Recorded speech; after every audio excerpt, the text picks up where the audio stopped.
Introducing the African Diaspora News Channel app, your gateway to stories that's overlooked by the corporate mainstream media. And we serve as the voice to the Tuba Black community. Again, we got Dr. Candace Matthews. A lot of these documents, looking at.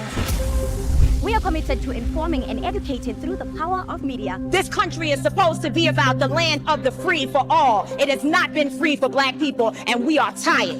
With our platform, we're helping to end injustice by exposing it.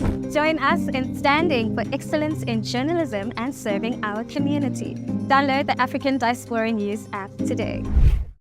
My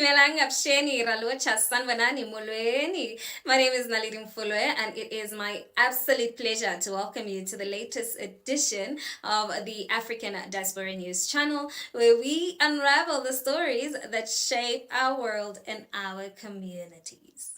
The London Stock Exchange Group has fired an employee after he was identified as one of the men following a Black teenager in a Florida neighborhood. Now, the video shared by the teenager's mother, Whitney Portela, shows her son being harassed by a group of white men as he attempted to walk through his own neighborhood. Now, this incident shows real issues of the all too familiar experiences of racial profiling that many Black individuals face on a daily basis. Let's have a look. What's going on, buddy? She ain't my Obviously, he doesn't live here. The reason why I just live here is a private community, so if you don't live here, you need to leave. So if you live here, you're visiting a friend, that's fine, just let us know, because you're getting neighbors concerned since you're walking around my house. I'm not walking around your house. Hold on, Steve. You've been past my house 4 times, I don't know you, I've never seen you here before, and you're walking past my house over and over again. So if you live here or you have a friend you're visiting here, that's fine. I'm not in front of your house. You're actually following me.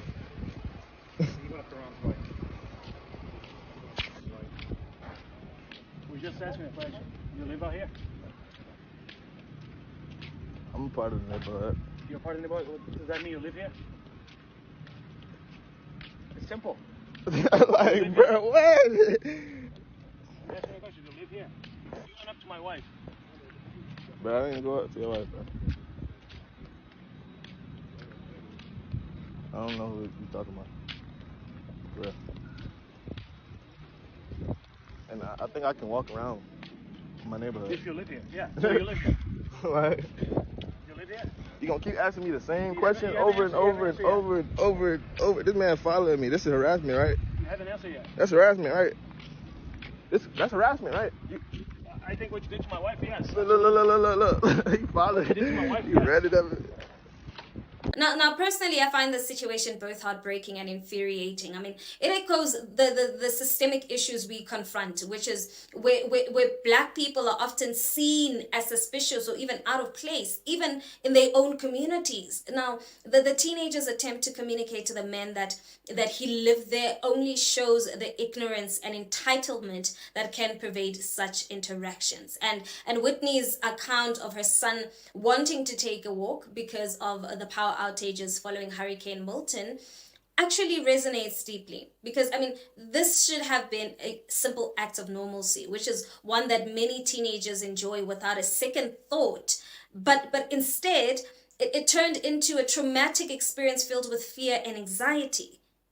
Now, the London Stock Exchange Group, which is where Stephen Carrega, who is one of the men involved, acted swiftly in terminating his employment. And honestly, this is a response that reflects a growing awareness of the need for accountability in the workplace. And their statement shows a zero tolerance policy towards racism and harassment, which is quite commendable, if you ask me, because that's exactly what we need. And the county sheriff's office has actually launched an investigation into the incident, indicating that this has to be taken very seriously. And it is vital that all allegations of racial profiling and harassment are actually thoroughly investigated. And justice and accountability must actually be at the forefront of our collective response to these situations. Now, the video has gotten millions of views, which shows the power of social media in amplifying voices and stories that need to be heard. And it also, I believe, serves as a wake-up call for the communities everywhere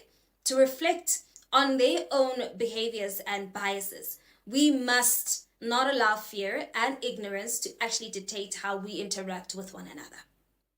Now, that's just my opinion. What is yours? Let's engage in the comment section, please. We really want to hear from you. And while you're at it, please don't forget to give this video a thumbs up. That's it from me. Till we meet again, it is goodbye for now.